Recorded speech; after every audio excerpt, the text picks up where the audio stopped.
Phil P. is a 68-year-old male with hypertension and diabetes. He developed fever and a cough about 5 days ago and calls the office very worried. He wants to come in and get tested. He is unsure if he should take his lisinopril because of what he's heard on the news. What can you tell him today? Hi, this is Frank Domino on day 7 of home quarantine following exposure to Phil, who is now in the ICU on a ventilator. Today we're going to run a short question and answer session on what's the best evidence on dealing with questions patients have about the coronavirus. Who is at greatest risk of severe disease? So those at greatest risk appear to be people with a variety of conditions. We know this primarily from the data out of China. It found that of 173 people who were severely ill due to the coronavirus, most had comorbidities of hypertension and diabetes. Believe it or not, hypertension was the strongest risk factor identified. Heart disease and cerebrovascular disease were also identified as risk factors, but again, these were relatively low. Also from the Chinese data, we know that 80% of people have mild or no symptoms at all after infection. 14% of those infected will go on to develop what's considered severe disease, and a small subset of them will go on to develop a serious pneumonia or shortness of breath. 5% of people who get the illness will develop severe respiratory failure or septic shock, and about 2% of those with confirmed cases of coronavirus will go on to die. Should I take my ACE inhibitor? I hear it can make the virus more dangerous, or switch to losartan, which I hear may protect me. It has been shown that COVID-19 uses the SARS-CoV receptor, angiotensin-converting enzyme 2, for its entry into cells. In animal experiments, lisinopril and losartan significantly increase the expression of angiotensin-converting enzyme 2 on cardiac tissue. This has become an issue because in early March, a letter was written in The Lancet suggesting that patients with cardiac disease, hypertension, or diabetes who are being treated with angiotensin-converting enzyme agents are at higher risk for developing severe COVID-19 infection and therefore should be monitored for increased severe infections. There is no data that shows taking these agents actually makes an adverse risk in patients, but it does raise some concerns. For your patients who are very concerned, consider switching them to something like a calcium channel blocker until this pandemic has resolved. I take ibuprofen every day for my arthritis. Will it make the infection worse? The question about nonsteroidal anti-inflammatory agents is interesting. A little history. On March 17th, the French health minister submitted a tweet stating that nonsteroidal anti-inflammatory agents such as ibuprofen could worsen the course of patients infected with COVID-19. This opinion was based in part on a recent letter to Lancet that hypothesized that NSAIDs could increase or upregulate the angiotensin-converting enzyme 2 receptors in patients with hypertension and diabetes. And we know that patients with severe respiratory syndromes associated with coronavirus, such as the SARS outbreak, bind through the angiotensin-converting 2 enzyme receptor. These receptors are located throughout the body and in particular in the heart and lungs. A few days after this tweet, the World Health Organization responded by saying they do not recommend against the use of ibuprofen for patients taking it for chronic conditions and or for fever, stating, quote, "There is currently no scientific evidence establishing a link between ibuprofen and worsening of COVID-19, end quote. So what should we tell patients? If they're ill and they have a fever, acetaminophen, 1,000 milligrams 4 times a day, or less if they have liver disease, should be first-line agents. If the fever persists and is severe, patients could consider adding a short-acting nonsteroidal anti-inflammatory to the acetaminophen, like ibuprofen 200 milligrams at the same time as the acetaminophen 4 times a day. Patients are coming for that malaria drug, chloroquine, or the HIV drug Coletra, which is lopinavir and ritonavir. Should I prescribe these? Chloroquine phosphate is an older drug that's used for the treatment of malaria. In data from China, it's been shown to have some efficacy and acceptable safety ratings against COVID-19 when COVID-19 expresses itself as a pneumonia. Again, this was only demonstrated from data from one trial in China. Hydroxychloroquine is also used in the U.S. for autoimmune disorders like lupus and SLE. Some have theorized that these agents should be used here, and some primary care folks have already started prescribing it. An additional small study of about 50 people looked at the combination of hydroxychloroquine and azithromycin versus hydroxychloroquine alone, and was published in an online, non-peer-reviewed setting. Its outcomes are highly open to bias, and I would not consider using any of these combinations in our settings.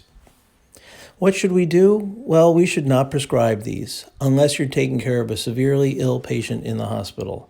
I would leave it to our infectious disease consults to decide who needs these drugs.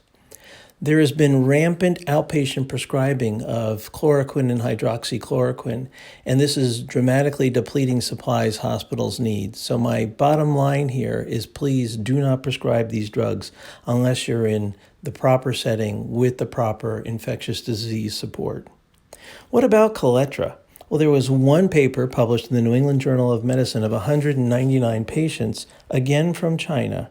This was an open-label randomized controlled trial, and they found that patients who had severe infections with COVID-19 found no benefit from this combination antiviral versus placebo.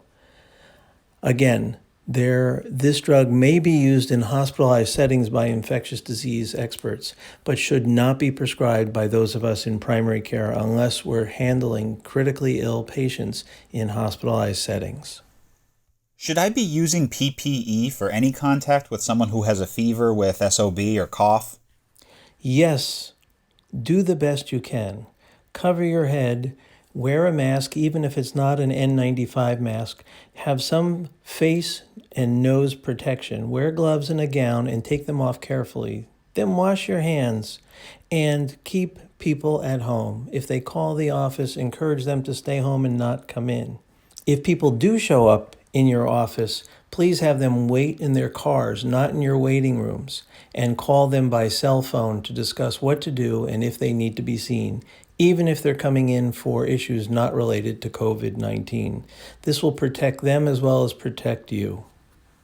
When will there be a blood test? So we are still unsure when there's going to be a serum blood test to help figure this condition out. An international team recently published a paper that demonstrated an assay that could be sensitive and specific enough to tell us within 3 days of symptom onset if a patient has COVID-19. This test is not readily available and is probably going to remain in experimental settings at large tertiary care centers over the next few weeks, but hopefully by the end of spring, we will be able to diagnose this condition using a blood sample. Who do I test, and how do I get them tested? Well, the CDC has been very clear on this. Only test those who have a fever and a cough, not patients who do not have a fever, not people with runny nose, and not people who've been exposed or have just general anxiety. To figure out where to get them tested, coordinate with your local hospital or testing facility. And just as a reminder, the flu is still around and spring has come. The fact that spring is still here, we are now seeing lots of trees starting to bloom and early flowers starting to sprout up through the soil. Remind people to take their allergy medicines before they get worried that they have COVID-19, as allergies are going to be far more common as spring comes on than a severe infection with COVID-19. How do I explain this to patients who are anxious? I have heard the phrase anxiety kills far too often in my career as a physician. Anxiety around COVID-19 illness is scaring us all. please remind patients that the vast majority, 80% of people who become infected have little or no symptoms, and those who are at highest risk for going on to develop pneumonia and severe illness are those with hypertension and diabetes. How do we prevent the spread? Well, remind folks about social distancing. I heard this great analogy I'd like to share. Think of lightning hitting a tree in the middle of a forest and that tree catching fire. Right now, just that tree is on fire, but we know from the history of forest fires that this can spread exponentially.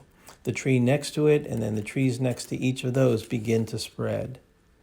How do you prevent a forest fire from running rampant through the forest? Is you build a fire break. You cut trees down on the external parts of the fire, trying to prevent it spreading. That's what we're doing with social distancing. We're trying to keep the fire from spreading so that both our healthcare facilities and workers are not overrun and that we don't increase the risk of death from this infection. I would like to thank Dr. John Bachman for this fantastic analogy and remind you all that most patients are going to be fine even when they get infected. Is there any risk that as a provider I can bring this home to my family? When can my kids safely see their grandparents again? Yes, we are at greater risk than the general population for acquiring this infection, but if we're healthy and not having a history of hypertension or diabetes, hopefully our risk for severe infection will be small.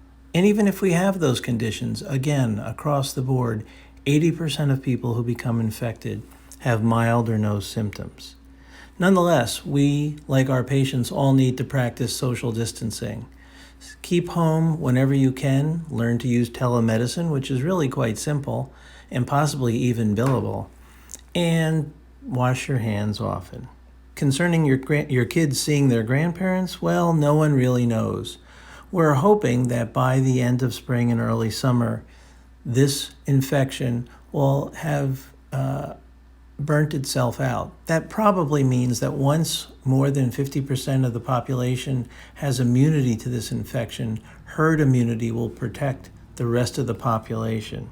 Could it resurge sometime in the fall or next winter? Possibly, but possibly not, and most likely that'll be the case. For now, engage your kids as best you can at home. Try to limit their screen time, read real books, video conference in with the grandparents for them to see each other and feel less stressed. And let's hope that the next time we chat, I have more good news about this infection. Special thanks this session's to Sylvia Pabrisa for helping me with recording. This podcast is dedicated to Phil P. Join us next time when we do an update on the coronavirus and its implications for you and your patients.